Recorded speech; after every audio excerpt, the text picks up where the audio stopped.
Hello everybody, welcome to divinely guided 7777। कैसे हैं आप सब लोग। मैं आ गई हूँ एक और फ्रेश रीडिंग के साथ, और आज की रीडिंग में आपके पर्सन की एनर्जी चेक करेंगे, उनकी करंट एनर्जीज, उनकी फीलिंग्स और उनकी थॉट्स। और रिगार्डलेस आप लोगों की रिलेशनशिप की क्या सिचुएशन है, ये रीडिंग सबके लिए ओपन है। So keep an open mind और वही मैसेजेस पिक करें जो आपको लगे अपनी सिचुएशन से मैच करते हुए। टैरो में ये मैसेजेस आए हैं, सब आपने अपने ऊपर इम्पोज नहीं करने और इनकी बेसिस पर आपने कोई भी फाइनल डिसीजन नहीं बनाना। हमेशा आपने अपनी प्राइवेट रीडिंग लेनी है, मुझसे लें या किसी और से, और जब आपको तसल्ली हो जाए कि आपने तमाम इन्फॉर्मेशन गैदर कर ली, तभी आप किसी कंक्लूजन पर पहुँचें। डिस्क्रिप्शन बॉक्स में मेरा नंबर मौजूद है, साथ में सेकंड चैनल का लिंक भी मौजूद है, और दोनों ही चैनल्स पर रीडिंग लेने के लिए मेरा कॉन्टैक्ट नंबर एक ही है। So without any further delay let's see कि आपके पर्सन की करंट एनर्जी आज मंडे फंडे, जो कि बहुत ही रोलर कोस्टर डे होता है, आपके पर्सन की करंट फीलिंग्स क्या हैं। लेट मी सी आपके पर्सन की करंट फीलिंग्स, आपके पर्सन की करंट फीलिंग्स क्या हैं। Let me see current energies, current feelings and current thoughts. Current energies of your person, उसी को क्लैरिफाई भी करेंगे, साथ में फीलिंग्स चेक करेंगे, फिर उसके बाद थॉट्स चेक करेंगे, और फिर एंड में ओवरऑल पोटेंशियल आउटकम निकालने की कोशिश करेंगे। Current feelings, current energy of your person, 9 of pentacles, taurus, Virgo, Capricorn है, 9 ऑफ वॉन्ड्स। 9 और 9 आया है। करंट एनर्जी में आज मूड तो आपके पर्सन का बहुत अच्छा लग रहा है, साथ में किसी एक डिटर्मिनेशन की लहर नज़र आ रही है, डिटर्मिन्ड है किसी बात को लेकर। 2 of cups, cancer, Scorpio, Pisces and the death, ending of one phase. Positive लग रहा है यहाँ पर तो डेथ कार्ड मुझे। लेट्स सी इसके बाद क्या कार्ड आता है। Current energies of your person, 6 of wands, yes. Determination इस बात की, पहले मैं आपको साइंस बता दूं। Bottom of the deck, S of war, S of swords. Decision बनाया हुआ है आपके पर्सन ने। ओवरऑल एनर्जी में एस ऑफ सोर्ड्स नज़र आ रहा है। Taurus, Virgo, Capricorn, Aries, Leo, Sagittarius, Cancer, Scorpio, Pisces, Scorpio, then Aries, Leo, Sagittarius and Libra, Gemini, Aquarius. तो देखा जाए तकरीबन earth sign, fire sign, water sign and pentacles नहीं है, सिर्फ अर्थ साइन नहीं। हाँ, अर्थ साइन भी आ गया, सारे ही हैं भाई। मोर सोर्ड्स भी है, वॉन्ड्स भी है, कप्स भी हैं और पेंटिकल्स भी हैं। तो दैट मीन्स कि हर तरह के एंगल से अगर आपके पर्सन की एनर्जी देखी जाए, आपके पर्सन इस वक्त एक अकेला मी टाइम अच्छा खासा स्पेंड कर रहे हैं। इस मी टाइम में हैप्पी हैं, फ्री हैं, और एनर्जी में बिल्कुल क्लियर नज़र आ रहा है कि इस वक्त बिल्कुल इस तरह से हैं कि मैं जो चाहूँ वो मैं कर सकता हूँ या कर सकती हूँ। Self sufficient, independent, free, single. सबसे बड़ी बात, अगर मिंगल्ड भी हैं, यानी कि स्टेटस आपको पता भी है, उसके बावजूद they are single at the moment and available to mingle. ये वाली खुशी जो है ना, वो इस कार्ड की एनर्जी में नज़र आ रही है। On the other part with the 9 of wands, आपके पर्सन बिल्कुल भी किसी एक पॉइंट पर गिव अप करते हुए नज़र नहीं आ रहे। ये इनकी फ्रीडम लविंग भी हो सकती है, ये इनकी फ्री स्पिरिट लविंग भी हो सकती है, ये इनका किसी फैसले के ऊपर डिटर्मिन्ड होना और उसको मैनिफेस्ट करना भी हो सकता है, बिकॉज साथ में आया है 2 ऑफ कप्स। अगर तो आपके पर्सन ने तहिया कर लिया है कि वो आपके साथ रीयूनाइट करेंगे, क्योंकि मुझे बहुत हद तक लग रहा है कि ये आपका एक ऐसा पर्सन है जिसके साथ आपके रिलेशनशिप ऑन एंड ऑफ रहते हैं बहुत स्ट्रॉन्ग रिलेशनशिप, लेकिन ऑन एंड ऑफ रहते हैं, क्योंकि यहाँ पर 2 ऑफ कप्स के साथ डेथ का कार्ड है। तो यानी कि आपके पर्सन की एनर्जी में जो एक चीज़ उनकी लाइफ में आपके और उनके रिलेशनशिप में एंड हो गई थी, वो उसको एक न्यू वेव और एक न्यू डायमेंशन देते हुए नज़र आ रहे हैं, क्योंकि उनको अपने इस फेज़ से बहुत खुशी मिल रही है। उनको अच्छा लग रहा है ये सोच के कि now whatever they are planning, वो उसमें सक्सीड होंगे, बिकॉज 6 ऑफ वॉन्ड्स का कार्ड है। अगर तो आप एक बहुत ही फेमस और बहुत ही विक्टोरियस पर्सन हैं, पब्लिकली नोन पर्सन हैं, तो वो आपके लिए काफ़ी हैप्पी भी हैं, और आपकी इस सक्सेस को और इस विक्ट्री को, इसके ज़रिए उनको कोई ना कोई होप नज़र आ रही है कि ये मीडियम बहुत अच्छा है जिससे मुझे इसकी एक्टिविटीज़ का पता चलता रहता है। अदरवाइज़ इनकी ख़ुद की लाइफ में कोई एक ऐसा फेज़ है जो कि एंड हुआ है और अब टूवर्ड सक्सेस इनकी लाइफ मूव कर रही है। शायद इसीलिए बिगिनिंग जो है वो 9 ऑफ पेंटिकल्स से हुई है, यानी कि अकेले ही रहते हुए खुश रहना और सक्सेसफुल फील करना। पब्लिकली नोन है या ये ख़ुद एक फेमस पर्सनालिटी हो सकते हैं, अपने सोशल सर्कल में बहुत ही वेल नोन पर्सन होंगे, पैशनेट हैं, अपने काम की वजह से जाने पहचाने जाते हैं और पब्लिक इनको बहुत ज़्यादा पसंद करती है। अपना सर्कल जैसा भी हो, ज़रूरी नहीं है कि मीडिया ही पर्सन हो, लेकिन जो भी एंडिंग के बाद इनकी लाइफ में एक रीबर्थ का फेज़ आ रहा है, जो इनकी एनर्जी में इन्होंने जो कुछ भी अब तक एंड कर दिया था, ख़त्म कर दिया था, उसके फ़ौरन बाद ये अपने अंदर एक स्पार्क महसूस कर सकते हैं और डिटर्मिन्ड नज़र आ रहे हैं कि मैं मुझसे ये अचीव हो जाएगा। और ये बात क्यों कंफर्म लग रही है इनकी एनर्जी में, बिकॉज यहाँ पर एस ऑफ सोर्ड्स आया है, यानी कि इतने दिनों तक तगोदौ के बाद 9 ऑफ वॉन्ड्स में जो ये डिटर्मिन्ड है, उस चीज़ को इन्होंने नहीं छोड़ा और उस पर इन्होंने गिव अप नहीं किया। वो आपके साथ यूनियन भी हो सकता है, आपके साथ उस फेज़ की एंडिंग हो सकती है कि आप बारहा ये सक्सेसफुल हो गए या हो गई कि आपका माइंड बदलने में, आपका माइंडसेट चेंज करने में। अगर आप इनसे खफगी इख्तियार कर चुके थे तो अब इनको लगता है कि नहीं, अब ऐसा नहीं है, आप एक लाइटर नोट पे भी साथ में हैं, आप बातें भी कर रहे हैं, आप मैसेजेस भी एक्सचेंज कर रहे हैं और आप काफ़ी हद तक इस माइंडसेट में आ गए हैं कि हम रीयूनाइट कर लेते हैं। शायद ऑन एंड ऑफ आप लोगों के मैटर्स इसी तरीके से, साइकिल्स और पैटर्न्स इसी तरह से चलते हैं। एनर्जी में आपके पर्सन जो हैं वो उनकी डिटर्मिनेशन जो है वो सक्सेसफुल होती हुई नज़र आ रही है। अगर तो ये तहिया कर चुके हैं कि ये अपने मी टाइम को, अपने अलोन टाइम को यूटिलाइज़ कर सकेंगे इस यूनियन के लिए, तो ये इनके डिसीजन की क्लैरिटी की सक्सेस है। अगर ये आप पे गिव अप नहीं कर रहे कि ये गिव अप करने के बावजूद ना गिव अप करने से इनको कॉन्फिडेंस है कि ये आपके साथ रीयूनाइट कर लेंगे, रिकनसाइल कर लेंगे, आपको वापस आपको या तो अपनी लाइफ में ले आएंगे या ख़ुद आपकी लाइफ में आ जाएंगे, तो ये डिटर्मिन्ड है और ये चीज़ इनको पॉसिबल होती हुई नज़र आ रही है, बिकॉज इनको क्लैरिटी मिल रही है।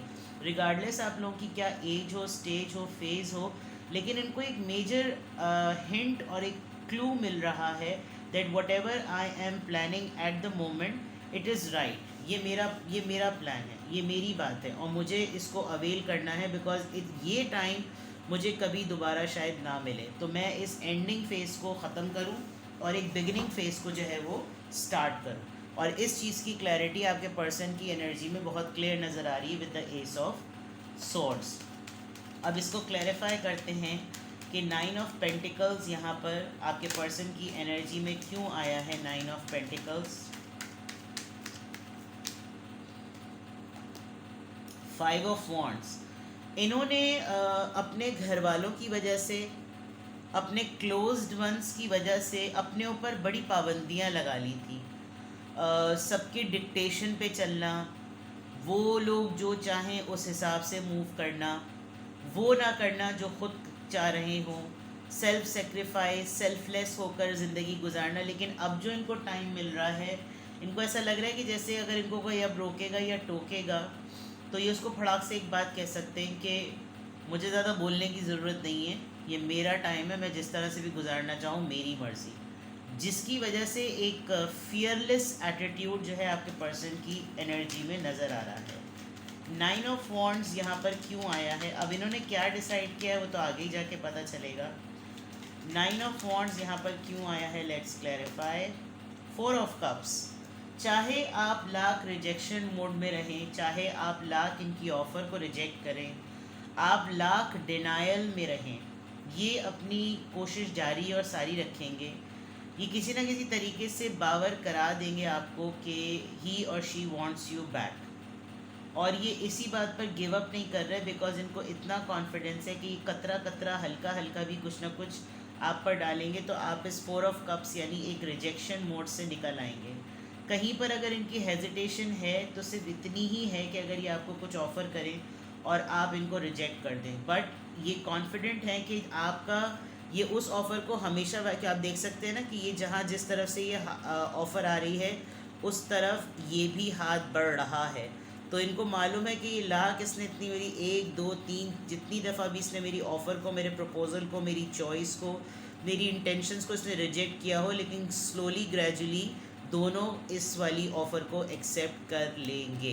तो इस चीज़ को ये गिव अप नहीं करना चाहते, बिकॉज लाख आप डिनाइल में हो, लेकिन इनको इस बात का कॉन्फिडेंस है कि आप एक्सेप्ट कर लेंगे। 2 ऑफ कप्स किस चीज़ को क्लैरिफाई कर रहा है आपके पर्सन की एनर्जी में? पेज ऑफ वॉन्ड्स, जो एक इनके अंदर एक एनर्जेटिक फीलिंग आ रही है, एक न्यू बिगिनिंग की, एक नए आइडियोलॉजी की और एक कुछ नया करने की, उसके लिए ये बिल्कुल कॉन्फिडेंट हैं, जो मैं बार बार ये बात कह रही हूँ। और ये अब की दफ़ा जो आपके साथ रिकनसाइल करेंगे या रीयूनाइट करेंगे, तो उसमें एक नया आइडिया होगा, एक नया स्पार्क होगा, एक नई स्पेस होगी, एक नया ट्रस्ट होगा, तो which is very positive. Death card और रीबर्थ, डेथ कार्ड और रीबर्थ, डेथ कार्ड यहाँ पर क्यों आया है, प्लीज़ इसको क्लैरिफाई करें। 6 ऑफ सोर्ड्स, ये न्यू बिगिनिंग आपकी और अपनी लाइफ में इसलिए करना चाह रहे हैं बिकॉज इनको पता है कि आपका भी ज़िंदगी का सुकून इनके पास है और इनके ज़िंदगी का सुकून तो आपके पास है ही है। तो इसमें कोई डिनाइल ही नहीं है कि ये लाइफ में सेटल होना चाहते हैं, पीस में आना चाहते हैं, एक हड़ाहुड़ी की कैफियत को ख़त्म करना चाहते हैं। और शायद अगर आपने इनके ऊपर अपने दरवाज़े शट किए थे तो इनके बहुत सारे मैटर्स लाइफ के शट हो गए थे, जिसमें एक रेस्टलेसनेस थी, और अब वो इस चीज़ को कम्प्लीटली ख़त्म करके एक न्यू बिगिनिंग, एक न्यू डायमेंशन देना चाहते हैं। तो ये स्कॉर्पियो यानी कि डेथ कार्ड बिल्कुल सही है यहाँ पर, और क्लैरिफाई कर रहा है कि इसको एक पॉजिटिव कार्ड क्लैरिफाई कर रहा है। 6 ऑफ वॉन्ड्स यहाँ पर क्यों आया है? 6 ऑफ वॉन्ड्स यहाँ पर क्यों आया है? टेम्परेंस, इनको बैलेंस आ गया है, इनको अब इम्पल्सिव नहीं हो रहे सिर्फ, और दो चॉइसेस में से किसको चूज़ करें इसका इनको पता चल रहा है। तो एक इनके अंदर सुकून है कि अगर मुझ पे सेल्फिश होने का ठप्पा लगता है तो ठीक है, लग जाए, but I will go with the balance, and मैं उस तरफ जाऊं जहां पर मेरी ख्वाहिश है, मेरी खुशी है। आप देखें कि अगर दूर से देखा जाए तो ये बिल्कुल जलता हुआ आपका गोला है, बट उन्होंने उसको पिक किया हुआ है बिकॉज असल में इनको उसी को पिक करके खुशी मिल रही है। Just look at the face if you can, अभी तक ये ब्लरी हो रहा है, चलें बहरहाल ये एक फेस पर एक एक्सप्रेशन ऐसा है कि मुझे आग में भी हाथ डालने में ना इस वक्त सुकून मिल रहा है। तो वो बिल्कुल ऐसी वाली बात है। सजिटेरियस बहुत स्ट्रॉन्ग है यहाँ पर, और इत्तेफाक से 6 ऑफ वॉन्ड्स भी एरीज, लियो और सजिटेरियस ही है। तो आप खुद सजिटेरियस हो सकते हैं या आपके पर्सन सजिटेरियस हो सकते हैं, आप जिससे डील कर रहे हैं वो सजिटेरियस हो सकते हैं। तो ये जो बैलेंस लाइफ का है, किसी चीज़ को बहुत दिनों से डिले पर डाला हुआ था, उस तरफ ध्यान नहीं दिया जा रहा था, और उसमें धजा भी ख़राब हो रही थी, हालत भी ख़राब हो रही थी, अपनी तरफ ख्याल करना छोड़ दिया था। अब उसके अंदर एक विक्ट्री महसूस हो रही है कि नहीं, अभी भी चांस है, अभी भी लाइफ में स्पार्क है और अभी भी बहुत कुछ हो सकता है। एस ऑफ सोर्ड्स को क्लियर करते हैं, जो कि पूरी ओवरऑल एनर्जी है। एस ऑफ सोर्ड्स यहाँ पर क्यों आया है ओवरऑल एनर्जी में? स्ट्रेंथ, हिम्मत कर ली है इन्होंने उस फैसले को करने की हिम्मत कर ली है जिस पे इनको बहुत ज़्यादा लगता था कि जैसे इनको बातें सुनाई जाएंगी, इनको बहुत ज़्यादा कुछ बोला जाएगा और बहुत ज़्यादा इनको टोका जाएगा, जो कि 5 ऑफ वॉन्ड्स से ये ऑलरेडी सबसे पहले जो है वो ये इनिशिएटिव ले चुके हैं कि अब अगर मुझ पे कोई किसी भी तरह का लेबल क्यों ना लगाए, मैं अपनी इस फ्रीडम को, अपने इस टाइम को, अपने इस मी टाइम को मैंने फुल फ्लैश तरीके से जो है ना वो यूज़ करना है। ठीक है जनाब, अब आपके पर्सन का माइंडसेट रीड करते हैं कि उनका माइंडसेट क्या है। लेट्स सी आपके पर्सन का माइंडसेट क्या है। अरे भाई निकले चले आ रहे हैं cards. Okay, their current thoughts, current feelings को क्लैरिफाई भी कर दिया मैंने। हो सकता है रीडिंग थोड़ी लंबी हो जाए क्योंकि मैं एक एक चीज़ को क्लैरिफाई भी कर रही हूँ साथ में। अब आपके पर्सन की करंट थॉट्स को चेक करते हैं, their current feelings with the clarifiers and then the current thoughts. Mercury messages travel. Determination की बात है, मैंने कहा था कम्युनिकेशन, कम्युनिकेशन आ रही है, आपको टेक्स्ट मैसेज करेंगे ये literally, sorry. Then autumn, fall, fall में डेफिनेटली फॉल सीज़न जो होता है जो कि विंटर से पहले का है, उसमें यकीनन ये आपसे जो है वो कोऑर्डिनेट करेंगे, आपसे बात करेंगे, मैसेज करेंगे, हो सकता है ट्रैवलिंग का आपको कहें, आजकल ट्रैवल कार्ड बहुत ज़्यादा आ रहा है। सुबह भी मैंने रीडिंग अपलोड की थी, मैसेज में भी था, मैसेज ऑफ द डे में भी था। कम्युनिकेशन आ रही है आपके आपके पर्सन की तरफ से आपके लिए, लिमिटेशंस एंड फियर्स। मैंने यहाँ पे बताया था ना, जिन चीज़ों से इनको खौफ होता था, फियरलेस एनर्जी है, और अब ये उन लिमिटेशन से हटना चाहते हैं जिससे इनको डर लगता था। इवन ये आपको भी प्रोवोक करेंगे कि तुम्हें डरने की ज़रूरत नहीं है, मैं हूँ, तो डरो मत, अपनी लिमिटेशंस को ब्रॉडन करो और आ जाओ, kind of this thing. Venus offer, मैंने पहले ही कह दिया था ये आपको कुछ ऑफ़र करेंगे। इस वक्त इनकी रोमांटिक साइड बहुत ज़्यादा एक्टिव हुई हुई, इनका माइंड जो है वो उसी तरह से प्रोसेस कर रहा है, इनकी करंट थॉट्स में आप 24/7 घूम रहे हैं, ये मैं आपको बता दूं। Let's see, disharmony triggers conflict, जो आप दोनों के दरमियान कॉन्फ्लिक्ट्स हैं जिसकी वजह से आप दोनों एक दूसरे से डिस्टेंस पर हैं, और जो आप दोनों के दरमियान रिलेशनशिप को थोड़ा सा डिसहार्मनी में कर रहा है, ये उस चीज़ को रिजॉल्व करना चाहते हैं, ये याद रखिए। And then lack and doubts, I think इन्होंने फेस कर लिया है उस चीज़ को जिस चीज़ की वजह से ये इतना ज़्यादा हेजिटेंट थे, और अब इनकी थॉट प्रोसेस, इनकी करंट थॉट्स में इन्हें नज़र आ रहा है कि इनको वो कर लेना चाहिए जो जिसके लिए इनका दिल इनको पुश कर रहा है करने को। बॉटम ऑफ द डेक में देख लीजिए क्या आ गया है, रीयूनियन, सोल टाइज, ये आपको यकीनन कॉल करेंगे, आपको कहेंगे मिलने के लिए, और ये आपके साथ दोबारा से रीयूनाइट होना चाहते हैं। आपकी ख़ुद की भी मुझे लग रहा है, पता नहीं क्यों, आपकी ख़ुद की एनर्जी इस तरह की मैं महसूस कर सकती हूँ कि आप ख़ुद भी चाह रहे हैं कि ऐसा कोई सिनेरियो हो जाए, बस आप शायद वेट कर रहे हैं, आपने ख़ुद अपने एंड पर पूरी प्लानिंग की हुई है, you are just waiting for the message, you are just waiting for the call. और अगर आपको आपके पर्सन की तरफ से ऐसा हिंट मिल जाए तो शायद आप भी इनिशिएट कर देंगे, बिकॉज ये वाइस वर्सा एनर्जी लग रही है मुझको। तो लेट्स सी, देखते हैं जनाब आपके पर्सन की फीलिंग्स क्या हैं, आपके पर्सन की फीलिंग्स क्या हैं, current feelings of your person. Romantic feelings, मैंने कहा था ना इनकी रोमांटिक साइड एक्टिव हुई हुई है। देन अनरिक्वेटेड लव, ये अब की दफ़ा आपको बहुत पैम्पर करेंगे, ये अब की दफ़ा आपको उस तरह फील नहीं होने देंगे कि जैसे आपको लगे कि यूज़ किया जा रहा है, या टॉयलेट रोल गॉड फॉरबिड, कि केमिस्ट्री नहीं बची, रिदम नहीं बचा, अब ज़्यादा पैशन नहीं है इस रिश्ते में, अट्रैक्शन नहीं बची है। अब ये लिटरली इनको एहसास हो रहा है, ये महसूस कर सकते हैं कि मैंने जितना इसको शिट फील कराना था करा दिया, लेकिन अब मुझे ये नहीं कराना बिकॉज ये मेरी भी ज़रूरत है।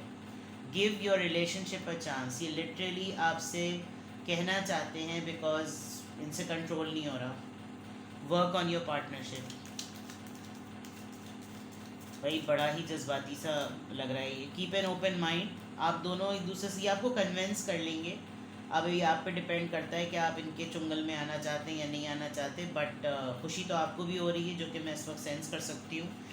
बट ये है कि डिपेंडिंग ऑन द फैक्ट कि आप दोनों के दरमियान ये जो ऑन एंड ऑफ सिचुएशन होती है वो कितनी जो है वो फ्रीक्वेंसी उसकी कितनी है, और बहुत ज़्यादा है तो माज़रत के साथ बेगैरती का रिश्ता है, और अगर बहुत रेयर होती है तो फिर आपकी बाउंड्री स्ट्रॉन्ग है। वेडिंग, इसका मतलब आप बहुत सारे लोग शायद एक दूसरे के हस्बैंड या स्पाउस, एज अ स्पाउस भी इस रीडिंग को देख रहे हैं। इस सिचुएशन में शादी एक बहुत बड़ी रीज़न है, आप दोनों अलग अलग पार्टनर्स के साथ हैं, या फिर आपने कोई शादी की कंडीशन लगाई है, या ये आपको, यानी ये आपके साथ ट्रीटमेंट ही ऐसा करते हैं कि जैसे तुम मेरी बीवी हो या तुम मेरे शौहर हो, तो इसलिए मेरा तुम पर राइट है और मैं जो जी मैं चाहूँ वो कर सकता हूँ। रिलीजियस फैक्टर्स, आप दोनों के दरमियान ऐसे कोई बातें हो सकती हैं, आप दोनों का बिलीफ सिस्टम थोड़ा सा डिफरेंट हो सकता है, थोड़ा सा क्या बल्कि मुझे कुछ ज़्यादा ही लग रहा है, और आपकी अपब्रिंगिंग में और उनकी अपब्रिंगिंग में रिलीजन फैक्टर जो है बहुत ज़्यादा एक्टिव है, जिसकी वजह से कुछ नॉर्म सेटिंग आपकी बड़ी क्लियर होती होगी, उनको लगता होगा everything is fair in love and war. And they know it very well कि आप मोहब्बत डिज़र्व करते हैं एंड यू आर लवेलेबल। आपने बहुत कुछ इनको अगर दिया है और रिटर्न में इन्होंने इतना नहीं किया तो अब उस चीज़ को फिक्स करना चाह रहे हैं। और आप बच्चे, दिस कुड भी आपका पेरेंटल इशू हो सकता है। आपने बचपन से ऐसे ब्रोकन रिलेशनशिप्स देखे हों तो आपका नहीं माइंड इस तरह प्रोसेस करता होगा। और ऑन दी अदर हैंड हो सकता है आप एक सिंगल पेरेंट हैं और आपका अफेयर है किसी से, या फिर ये सिंगल पेरेंट हैं इनका अफेयर है आपसे। बच्चे जो हैं वो एक बहुत बड़ा फैक्टर हो सकते हैं। आपके सिबलिंग्स, छोटे सिबलिंग्स आपकी रिस्पॉन्सिबिलिटी हो सकते हैं जिसको आप नहीं साइडलाइन कर सकते। अदरवाइज़ ये एक आपका पेरेंटल प्रॉब्लम भी हो सकता है कि आपने खुद एज अ बच्चा जो है वो अपने आप को इस फेज़ में देखा है जिसकी वजह से ये बार बार ऑन एंड ऑफ सिचुएशन में रहना आपके लिए काबिल कबूल नहीं है। ठीक है जनाब, पोटेंशियल आउटकम की ऐसा नीड नहीं है बिकॉज यहाँ पर ये बिल्कुल क्लियर नज़र आ रहा है कि आपके पर्सन की एनर्जी क्या है, उनका माइंडसेट क्या है और उनकी फीलिंग्स क्या हैं। बहुत सिंपल रीडिंग है और इसमें कोई रॉकेट साइंस नहीं है कि कोई निकालनी पड़े बात कि this is the thing which they want eight the moment. ठीक है ना, तो कुछ भी आपसे रेजोनेट करें मुझे कमेंट सेक्शन में बताएं और अपना बेहद ख्याल रखें। Bye bye.